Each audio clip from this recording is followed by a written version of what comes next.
Hi, everyone, and welcome to Dream, Declare, Deliver, Learning to Feel segment, where we talk about the experience of our emotions and how emotions are great keys to understanding who we are, what we believe to be true, how we react in the world, and, basically the source, how we get to source in our own experience. One of the things that I'd like to discuss in this session is simply valence, positive and negative. When I first started doing emotional intelligence training, I ran into a lot of people whose basic categorization of emotions was good and bad, or not so good and not so bad. But the range and color and diversity of all their emotions were lumped into those two big categories: good and not good, good and bad, not so good, not so bad. But each time they experienced an emotion, the emotion wasn't named so much as it was given a valence and then tucked away as either a good thing or a bad thing just happened. And then, obviously, where do we want to spend our time? A lot of people, when they have a positive emotion, think that that's just a wonderful thing. It's just, it just happened to me. And so we kind of, I don't know if we dismiss it so much as we look at it as just a nice thing that happened, and with emphasis on the word happened. Because, even with a positive emotion, joy, laughter, feeling good, gratitude, bliss, all kinds of things, awe, being awe-inspired, and all the positive emotions, peaceful, happy, humorous, all those things, we feel like often, because they're positive things, that something sparked the happiness in us and we were able to emote, we were able to feel that positive feeling. It's worse on the negative side, because often when we first try to analyze what our so-called negative feelings are, we want to look for what's the cause. And the cause 99 times out of 100 for most people is something out there. That thing happened. The politics that's, everywhere on our screens today, the violence, the mass shootings, all those things happen outside of us and happen to cause us negative, as we call them, negative emotions. I would like to contend in this session that there is no valence. Emotions just are. They're part of our human functioning. Your heartbeat is not good or bad. Your breathing is not good or bad. Oh, yes, we could evaluate it. We could say, oh, my heart is racing now, and that's not good. Or my blood pressure is up, and that's a bad thing. Or, I'm feeling calm and my pulse rate is mean 50 beats a minute, and just, sitting in that alpha state or something like that. But when we start labeling things as good and bad, they lose any ability to inform us. And what I mean by that is, if you think of something that just happened and you experience it as a bad thing, then you either have to be the saint in shining armor to take it on and counteract that bad thing, or you get the contagion all over you. You end up feeling bad because a bad thing happened out there, and there was nothing that you could do about it. But when we don't label things as good or bad, it becomes information for us. And what I've been talking about in the Learning to Feel segments here is that emotions provide information, valuable information, about what just happened and what we think about what just happened. So, as I've said, and I will say countless times, the function of the brain is to receive data in the form of electrical transmissions from our senses, to receive that information, process it by comparing it to what it already knows, what it has learned in its lifetime. No matter how old or young we are, it's been learning since our very beginning. And so it's been amassing these data banks, if you will, of resource information. So it gathers that information, it compares it with what it knows to be, some kind of information, and then based on what it understands that situation or that those impulses and that information coming in to be, it projects into the very next moment, or a moment down the road, or 10 years from now. It just projects forward.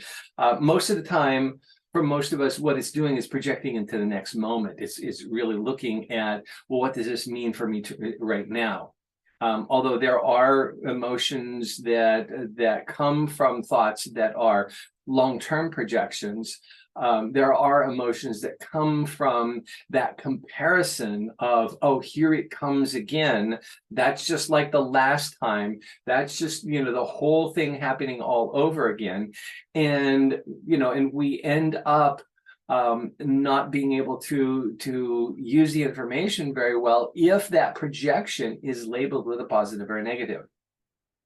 When we stop labeling things, judging things as positive and negative, as good and bad, on some dualistic scale, and believe me, even if it's good, not so good, a little bit less than good, shades of gray all the way down to, pure evil, or, this is bad stuff, there are gradients across that, but it's still in that multiple layers of gradients. It's still, there's an ultimate good and an ultimate bad. So, there's somewhere in the middle that our minds have set as, this is the flip point, on this side is all good and on that side is all bad. And it's a tendency that we have. It's something that we always do. We are always judging things. Our brain is always judging things. I want to separate me from my brain, my soul, my self from the thing that's happening inside me, inside my brain, inside my heart, inside my liver, inside my body, and so on. Because as the philosophers say, if in the sentence, I see myself as, there are two people speaking. There are two people involved in that. There's the I that is seeing, and then there's myself as, And so the myself as is what that brain is referring to. It's referring to that body of self-knowledge that we have amassed. Good, bad, strong, weak, whatever it is, it's a body of information that's based on our experiences, our results, the things that have happened as a result of doing this, and went down that road before, I turned left before, I fell into the manhole before, going left is not good, going whatever it is, we have that information based on our experiences and the results of those experiences. Right? The I that sees myself, I want to separate out, because that's the part of me that can think about this whole process. So when the I that sees myself as a fool, a jerk, not worthy, whatever those things are, or superior to other people, or a brainiac, or whatever the labels are, you can have any kind of label in there. But when the I that sees myself over here distances itself enough to have perspective, I can look over at that and say, is that who I want to be? Is that the being that I want to be? And if not, then what I need to do is look at the emotions to discern what are the thoughts and beliefs that are causing those emotions. As we've talked about before, the brain manufactures most of our emotions. Now there may be some that are automatic. We notice that babies naturally giggle, naturally find fun things to do with their toes and fingers, and exploring and all that kind of stuff. But what they're doing is they're learning about this myself, and they haven't yet gotten the ability to separate, I from myself, and be the observer of self. That's something that comes much later in life, usually late teens and early 20s. And so as we mature through our teenage years, there's plenty of times when in our teenage years that inability to distinguish my I from myself, gets us in trouble. We do the wrong thing. We do things that are impulsive yet that aren't monitored or controlled by our thought process or the I that sees itself. Back to emotions now. So we have this plethora of emotions. There are charts and lists of emotions that run upwards of 500 different emotion words, and that's just the English language. Other languages have emotions that we don't distinguish.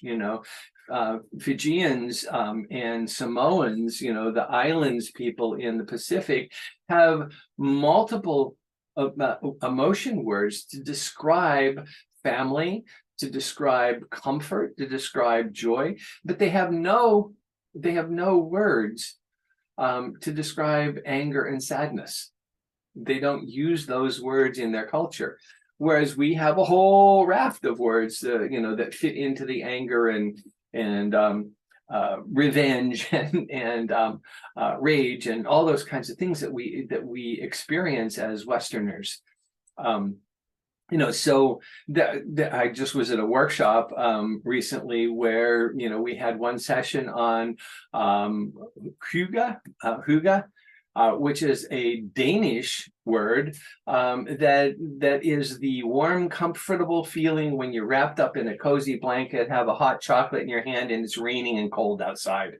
It's that feeling of warmth and comfort of being near a crackling fire and feeling just the warmth being all pervading, knowing that the world is a lot colder and nastier than what you're feeling right now. That is a definition of some sorts of the word hygge. And it's spelled Hygge. And you can look it up. But, the point is that different cultures have different emotions. So we may have 500 emotional words in the English vocabulary, but when you add to all the other cultures and things like that, the range of human emotions is quite extensive. And yet most of us can name 20 emotions, maybe, before we start going and and running out of things to say. When I've asked people to name emotions, see how many emotions they can name, as an individual, they'll get 15, 20. As a team of people, if we have 10 people in the room, we'll probably get 50 to 60 emotions, not 500. So what that means is that we've collapsed the range of our emotional experiences down into the manageable few that we can describe or name. So it's really important for us to be able to experience the emotion without a label of good or bad. Because what are you really saying when something's good or bad is the feeling that I have associated with the emotion I don't like. It's an opinion about the emotion experience, which I call the feeling. So I differentiate again. I'll say this multiple times during these programs. The differentiation between an emotion and a feeling is that the emotion is this complex array of things that are happening inside the mind and body, and the feeling is the experience, the somatic experience that you have on it.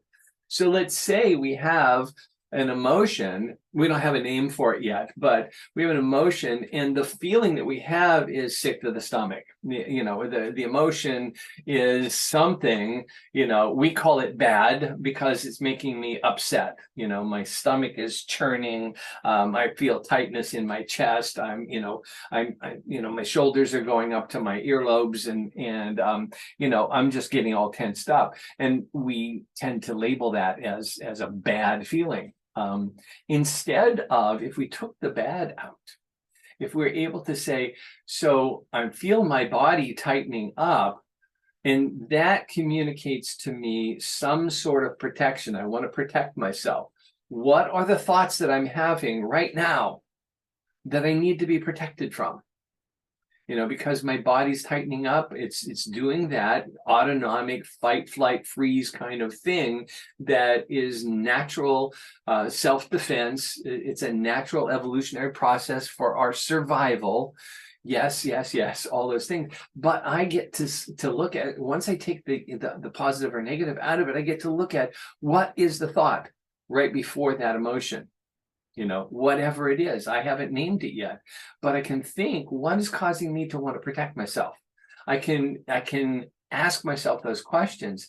And then if I can ask a good question that says, what is it that I'm thinking about that's causing me to want to protect myself?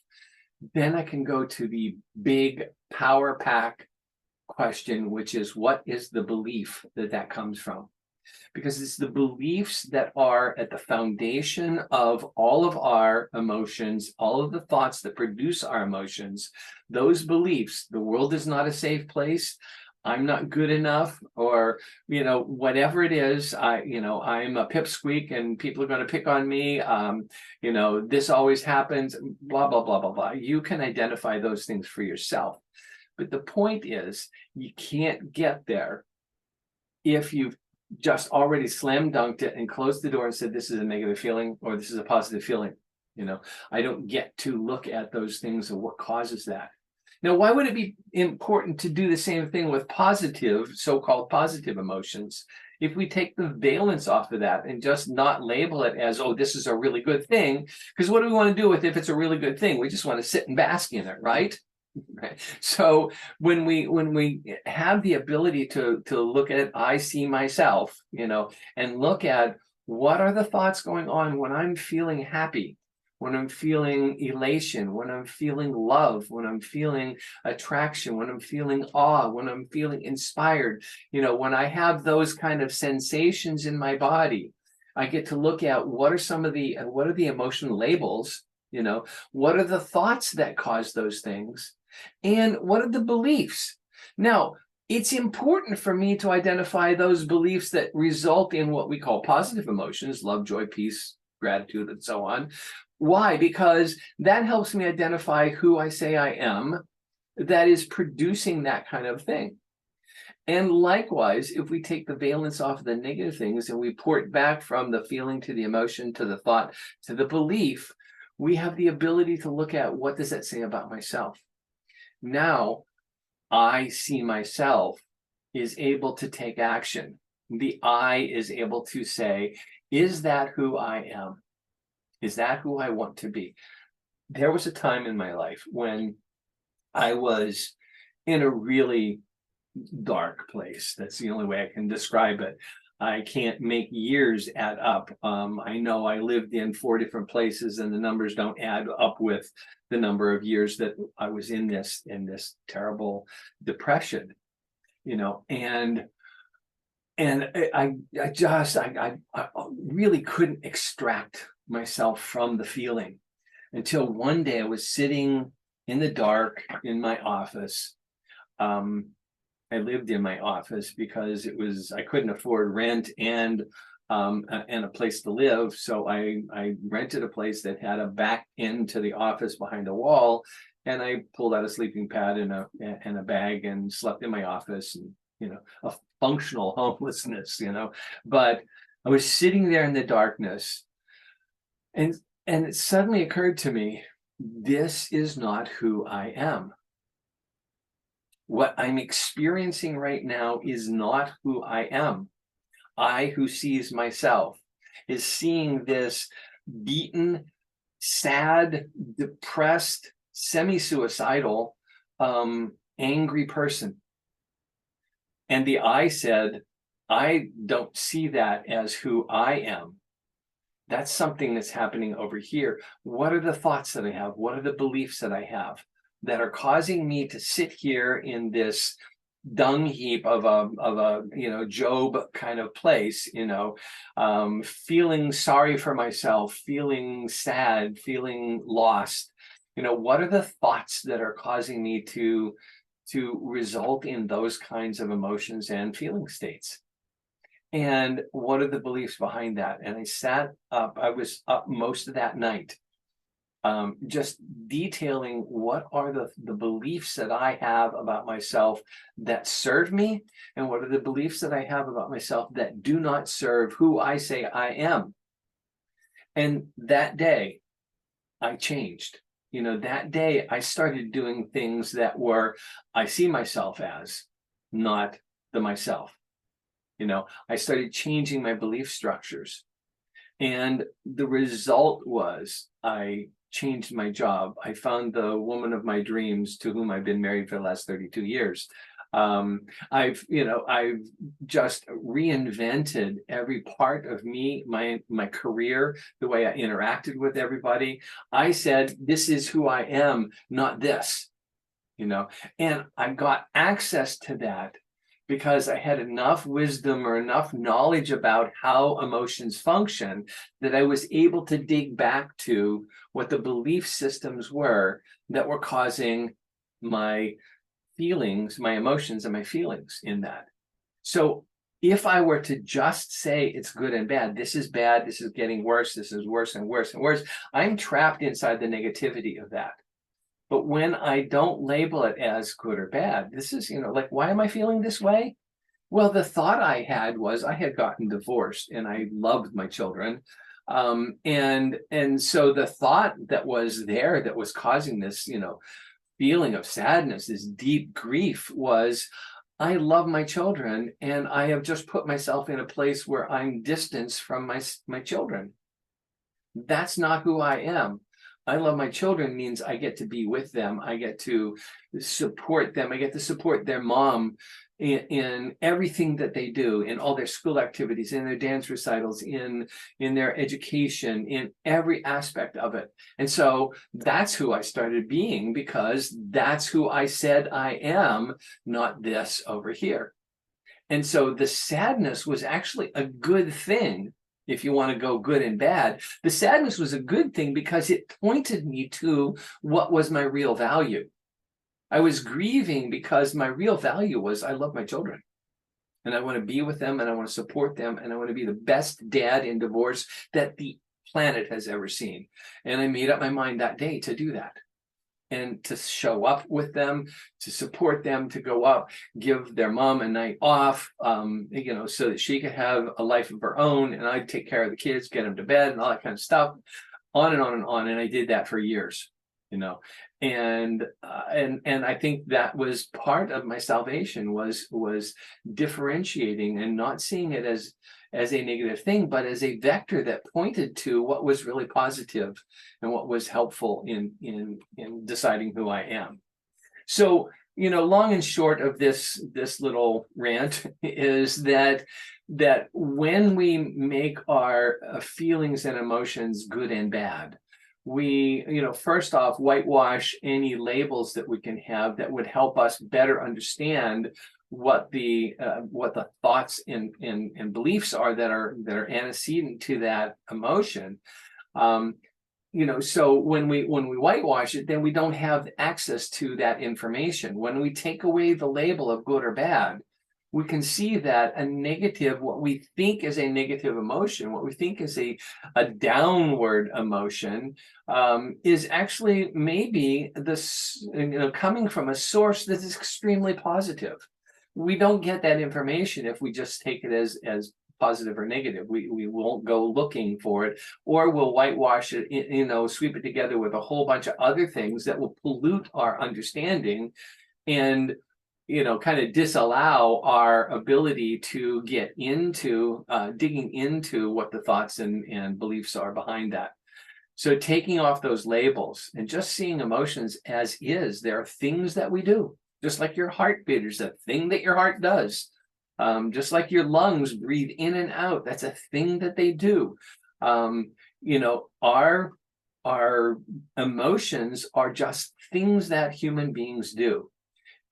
very complex things that lead to feelings in our body, that come from thoughts and beliefs in our mind and from our experience. But when we're able to look cleanly at them instead of labeling them, we're able to use emotions in a way that's extremely helpful for us in moving us forward, in getting the life that we want to live, in daring to to go where we really want to go, and take the risks that are associated with growth and development. So I hope that makes sense to you. The net of this whole presentation is no labels. Things aren't either good or bad. They just are. They're information that help us course correct throughout our day and throughout our life. Have a great time. And I hope to see you back on one of the next podcasts.